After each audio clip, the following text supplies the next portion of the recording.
Teller মতন চাই রয়েছে, যেতে করছে কি অ্যাকাউন্ট খুলবো।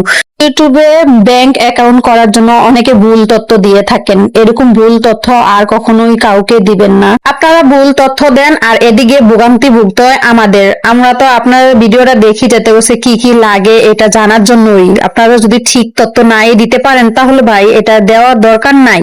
হ্যালো এভরিওয়ান, আসসালামু আলাইকুম। কেমন আছেন সবাই? আমি রাবিয়া জগতি, আলহামদুলিল্লাহ আপনাদের দোয়ায় আমি ভালো আছি। ইসলামী ব্যাংকে অ্যাকাউন্ট করতে যেয়ে আমি কি কি হেনস্থা হলাম সেটা আপনাদের সাথে শেয়ার করবো আজকে। আপনারাও ভুল তথ্য নিয়ে যে আমার মতন বারবার বাসায় ফিরে আসে হেনস্থা যাতে না হন সেটাই আজকে আপনাদেরকে বলবো।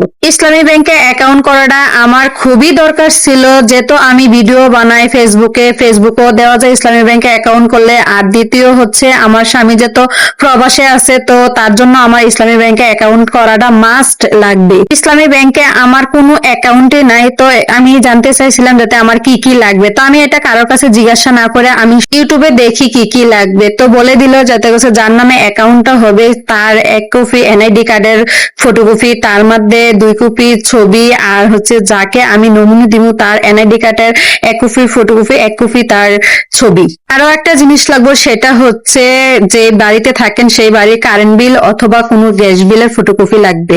তো এটি রেডি করে আমি তো ড্যাংডাঙে চলে গেলাম ইসলামী ব্যাংকে। যাই বলতেছি ভাইয়া আমি একটা অ্যাকাউন্ট খুলবো। তো বলতেছে আপনি কি অ্যাকাউন্ট খুলবেন? ভাই রে ভাই, আমি তো টেলার মতন চাই রয়েছে, যেতে করছে কি অ্যাকাউন্ট খুলবো।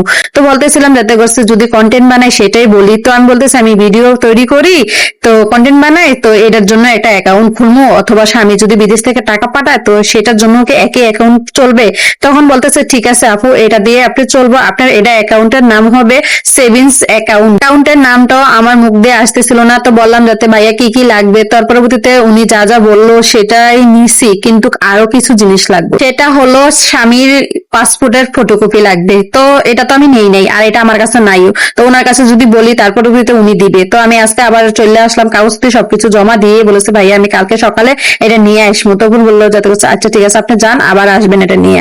তো বাসায় চলে আসলাম, তারপর আবার পরের দিন ফটোকপি নিয়ে আবার চলে গেলাম। যাওয়ার পরবর্তীতে যা যা অ্যাকাউন্ট করা লাগে তো সবকিছু তো দিলাম। দেওয়ার পরবর্তীতে উনি অ্যাকাউন্ট করলো, টাকা জমা দিলাম, ঠিক আছে। কার্ডের আবেদন করে আবার বাসায় চলে আসলাম। বাসার কাছে এসে মনে হলো আমি একটা জিনিসই আনি নাই, সেটা হচ্ছে সুইপস অ্যাকাউন্ট। তো আমি যদি ফেসবুকে দেই তো সেটা লাগবে। তারপর আবার চলে গেলাম, যাই আবার এই সুইপস অ্যাকাউন্টের কথা জিজ্ঞাসা করেন। উনি বলে এটা তো ছবি উঠে নিয়ে আসেন। তারপর এটা ছবি উঠে তারপরে বাসায় নিয়ে আসলাম। মানে আমার এই নিয়ে 3বার হইলো। একটা অ্যাকাউন্ট খুলবার যাই আমি 3বার ব্যাংকে দেওয়া লাগছে। একটা হচ্ছে নিজের বলে, আর 2টা হচ্ছে হেনস্থা হলাম আর কি। আর যদি স্বামীর ইনকাম সোর্স দেখাইতে যান তাহলে স্বামীর ইনকামের ডকুমেন্টটা লাগে। তো ব্যাংক এটা চাইয়া বসে যাতে করছে আপনার স্বামী যে ইনকাম কত টাকা করতেছে এটা ডকুমেন্ট দেওয়ার। তো তার জন্য আমার পাসপোর্টটার জন্য যাওয়া লাগছে। তো আজকে ভিডিওটা এতটুকু, সবাই ভালো থাকবেন, সুস্থ থাকবেন, আল্লাহ হাফেজ।